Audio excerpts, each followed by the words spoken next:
well. I wanted to ask for a quick definition of what is homeless. So we actually use the McKinney-Vento definition of homelessness, which the McKinney-Vento Homeless Education Act is some federal legislation that empowers school districts to identify homeless youth and give them wraparound services.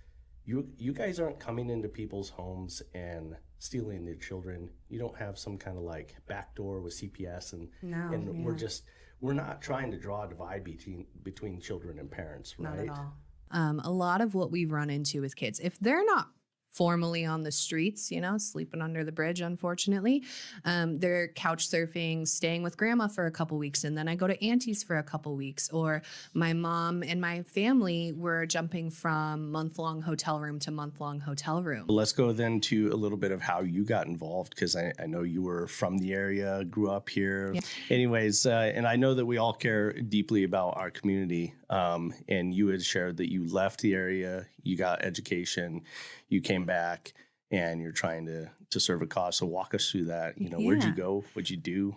Why'd you come back, and why this? Totally. Yeah. So I have kind of an untraditional upbringing for a Whitefish kid.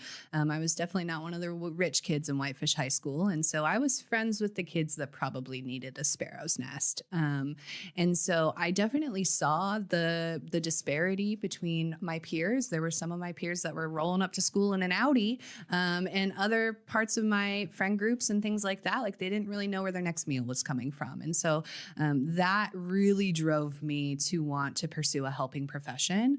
I went to Montana State University. I studied community health and psychology there. Learned a lot from really amazing professors at that school. I also interned abroad. I went and studied malaria prevention and sanitation efforts in Zambia. And so when I graduated, I had this bright, shiny degree, and I knew I wanted to come home. Bozeman's great, but it's not the Flathead Valley. I love my lakes. And so I came home and took a job for the state of Montana doing child abuse investigations. And that is an incredibly hard system to work in. Loved my job, loved my team over there. But, you are seeing people on their worst days. You're seeing families at the moment where they don't want a state employee watching them. And so I learned a lot about trauma, a lot about child abuse, a lot about family breakdown and the systems that kind of exacerbate that. And so when I saw the listing for the Sparrow's Nest looking for a new executive director, I couldn't help but apply. I just felt it in my heart that I could really help these kids because I had that unique perspective of what their childhood probably looked like. So when I took over in 2019, we had just moved into our permanent facility in Kalispell. It has 8 bedrooms, so we can have 8 teenagers at once living in our care. And since then, I've had personally over 60 children who have walked through our doors and received care from our organization. Total over all the years since 2016, we've had over 80 kids in our care. So, 8 bedrooms at once. It doesn't sound like a big number, but when you start to add that up, we're really making an impact for a large group of people in this community. Yeah. Yeah, I was going to say, is 8 enough, or are you guys always booked? It depends. So right now we're filling up.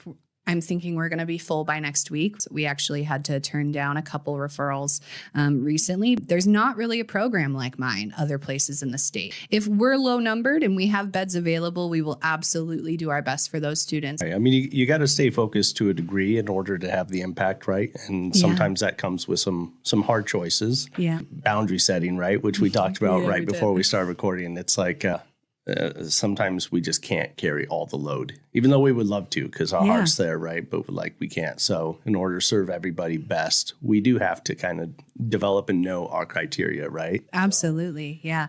And it's an incredibly expensive endeavor, right? So I get people that call, social workers across the state. They call me, they say, how do I replicate what you're doing? And I kind of chuckle and I go, you got $5 million because you need a facility and you need round the clock staffing and you need all of the processes to support that.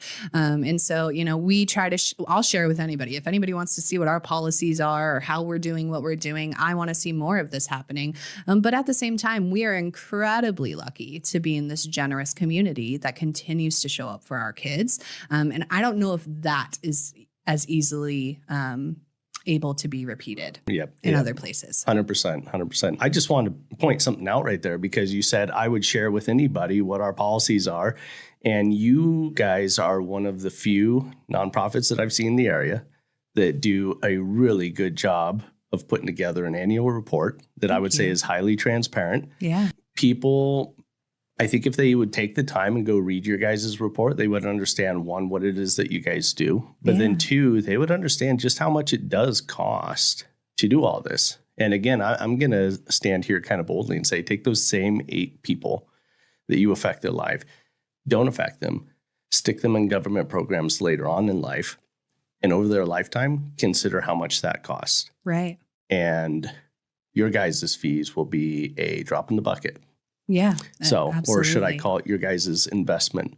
Right. Will be a drop in the bucket, There relatively speaking. So, absolutely great cause for the community. And I love the transparency. Yeah. I think that we need that. We need people to see those numbers. But again, I would stand here firmly and say prevention is always cheaper. It is. You know, we're 100% community funded. I want to be a good steward of those donor dollars. I don't give my personal money lightly to organizations. I want to make sure it's going to the people who need it most. And so transparency for me has always been the number one priority when we're talking with donors, is so they know exactly where those dollars are going. Most of our kids, they stay right here in their hometown. They're working, they're serving your coffees, they're making your burgers, they're bagging your groceries. And so they're not some spooky kid in the corner, right, that is hiding under a bridge. Like, they're just average, everyday young people that just need love and support. Yeah, absolutely. So critical too. Yeah. Share something a little off color for a moment. Yeah. I got a call from Sheriff's office yesterday. Our team's going out to clean up the back end of a really bad situation, right? And this is the cost to the community. Yeah. Yeah. You need to matter, right? Otherwise, like, life does look a little gloomy. Yeah. And unfortunately, there's a pretty high rate of people, opting out of life. Right. So I'm 100% behind like a program like this, and for multiple reasons, right? Big one that we keep on touching on is the transparency and the accountability. Yeah. I think it's a fantastic thing that you guys are doing. Definitely serves a huge need in the community. Yeah. So we have a profit sharing program at our company. And so at the end of every quarter, we take the entire pie, we split it in 3. A third of it goes right back to the team. Rah, thank you for your service. Exactly. Yep. Support your staff. Love that. And then another third goes into our community fund. And our community fund, we aim at causes. We would aim it at a cause like this. We're really, really looking for those hand up type causes. I was talking with John yesterday about ROI. Yeah. Like, we really do want ROI because we have scarcity and a limited amount of funds. We want to believe that in abundance, what the good that we give out will always come back around, right? But as of right now, we have a limited amount, and we want to be good stewards, and we want to be transparent about where it's going, and the causes that it's supporting, right? Yeah. And some of the cool ones that we've been a part of that are exciting for us is like FECC has a scholarship program. Absolutely. We're a part of that every quarter.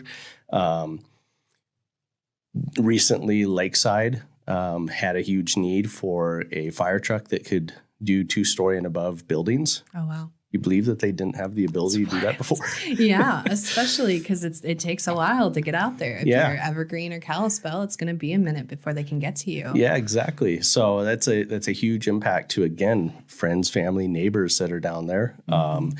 And so it's super cool if we can kind of get behind that. So we got behind it, and they did a huge fundraiser, and it generated a pretty good chunk. I believe they have enough to order the truck. So wow, that's amazing. That's exciting. And not all that was us, right? We just kind of like got the ball rolling on the fundraising. So. Right. But there's a lot of businesses that would just take that profit and stick it in an account somewhere. And so I think the philanthropic part of your mission as a business and being out in our community, when you were talking earlier about some of the things you're seeing when you're getting calls and going out for restoration, your mission isn't much different than mine, right? Like Not we're really. seeing each other. Mhm. We're seeing people on some of their worst times of their life. And so it doesn't matter if your house flooded or if you have housing or food insecurity, right? Like those are some of the worst things that people are going to face. And so even though you might assume that you and I don't have a lot in common, we really do, because we just want to support people through their hardship.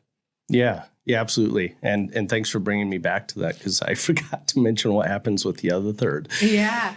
So a third goes right back to the team, third goes into that community fund, and then the final third goes back in as working capital. Okay. And again, to serve that mission of giving back to our community, which I just love what you guys are doing. So thank you. Yeah. So what are you looking forward to in like the near future? So the holidays are amazing at the Sparrow's Nest. I actually have staff members that fight over who gets to work Thanksgiving and Christmas because it really is a beautiful time.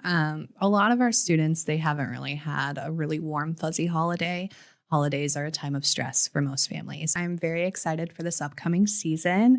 We love how much our community comes out and supports our kids. It's a really beautiful time of year. We're also hosting an event on December 2nd. You guys are the first to hear about it, actually.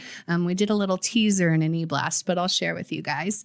We are doing an open house. So if you would actually like to come see our facility and experience our mission, December 2nd, which is conveniently Giving Tuesday. We're opening our doors from 5 p.m. to 8 p.m. We're going to have some light refreshments and hors d'oeuvres for everybody. And you might hear some information from me about youth homelessness and how to impact our cause. So yeah, if anybody wants to come on by, we'd love to see you. You can check out our website for more information on that. What is your website? Sparrow'sNestNWMT.org. Okay. That's excellent. So you heard it here. That's how you get a hold of Sparrow's Nest. That's what their cause is. And we are complete restoration, rebuilding homes, businesses, and community.